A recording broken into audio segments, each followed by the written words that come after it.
আসসালামু আলাইকুম। নয়া দিগন্তের টপ নিউজে আপনাদের স্বাগত জানাচ্ছি আমি শাহানা জাহান। আজকে টপ নিউজের শিরোনাম, বাড়ছে আরাকান আর্মির তৎপরতা, জাতীয় নিরাপত্তায় হুমকি। রাখাইন রাজ্যের সীমান্তে মিয়ানমার সেনা ও বর্ডার গার্ড পুলিশের ব্যাটালিয়ন দখলের পর বাংলাদেশের সীমান্তের ওপারে আধিপত্য বিস্তার করছে সশস্ত্র বিদ্রোহী গোষ্ঠী আরাকান আর্মি। অস্ত্র মজুত, মাদক পাচার থেকে শুরু করে রোহিঙ্গাদের উপর নৃশংস নির্যাতন এসবই তাদের নিত্যদিনের কার্যক্রম। স্থানীয় সূত্র জানায়, সীমান্তবর্তী পাহাড়ি উপজাতিদের আরাকান আর্মি মিয়ানমারে নিয়ে গিয়ে প্রশিক্ষণ দিচ্ছে।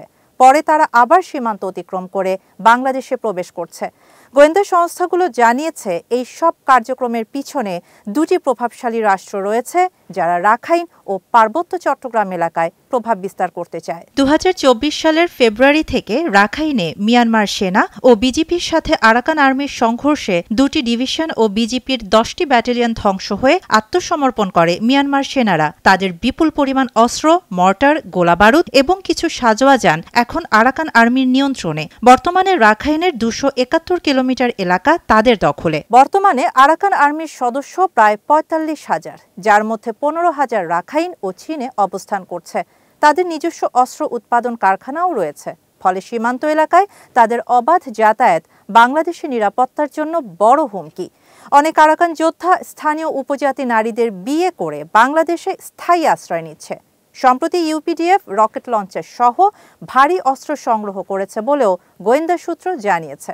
আরাকান আর্মি সীমান্ত দিয়ে অবাধে অস্ত্র ও মাদক পাচার করছে। মেনচংপাড়া, আলীকদম, চকরিয়া এবং চন্দকপাড়া থানচি সড়ককে তারা পাচারের রুট হিসেবে ব্যবহার করছে। একই সাথে রোহিঙ্গাদের মাধ্যমে ইয়াবা ও অস্ত্র পাচারও চালাচ্ছে। মিয়ানমারের রাখাইন রাজ্যের মংডু টাউনশিপে বর্তমানে প্রায় 400 থেকে 500 বাংলাদেশি উপজাতি, বিশেষ করে চাকমা, মারমা ও তঞ্চঙ্গা সম্প্রদায়ের নাগরিক আরাকান আর্মির সদস্য হিসেবে কাজ করছে। বান্দরবান জেলার থানচি উপজেলার আনুমানিক 150 থেকে 200 জন, বান্দরবান সদরের আনুমানিক 80 থেকে 100 জন, রুমার 10 থেকে 20 জন এবং নাইক্ষংছড়ির 20 থেকে 40 জন আরাকান আর্মির সদস্য হিসেবে মিয়ানমারের অভ্যন্তরে দায়িত্ব পালন করছে।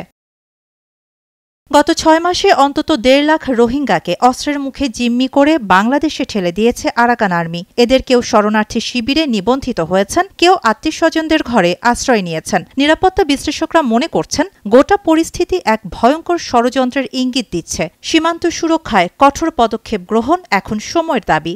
শাহানা জাহান, নয়া দিগন্ত।